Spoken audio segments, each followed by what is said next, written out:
गरियाबंद से 4 किलोमीटर दूर ग्राम केसोडार के एक घर में लगातार बदबू उठने के चलते ग्रामीणों ने पुलिस को सूचना दी थी कि घर के अंदर एक महिला की लाश पड़ी हुई है जिससे बदबू उठ रहा है। इस सूचना पर गरियाबंद सिटी कोतवाली स्टाफ पहुंचकर विवेचना के बीच एक 40 वर्षीय महिला की लाश पाई गई।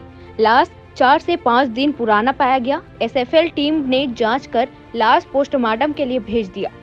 पोस्टमार्टम रिपोर्ट में भी मुंह दबाकर हत्या करने की बात सामने आई है, जिसके बाद गरियाबंद पुलिस ने उक्त महिला के पति से सख्ती से पूछताछ करने पर उसने बताया शराब पीने के लिए पैसा मांगने पर हुए विवाद पर पत्नी के द्वारा अपशब्द कहे जाने पर उसे गुस्सा आ गया और उसने गमछे से उसका मुंह दबाकर हत्या कर दिया।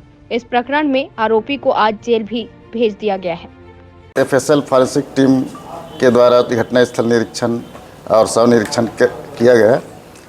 तत्काल पोस्टमार्टम करने के बाद 60 PM लिया गया, जिसमें डॉक्टर द्वारा होमिसाइडल लेकर उसी आधार पर धारा 302 कायम किया गया। ये इसके पति जो है दिनांक घटना से छुपा था, तो जिसे पता तलाश किया गया तो एक जंगल में मिला, उससे पूछताछ किया गया तो ये जो है घटना स्वीकार किया, उसी आधार पर इसको गिरफ्तार किया गया।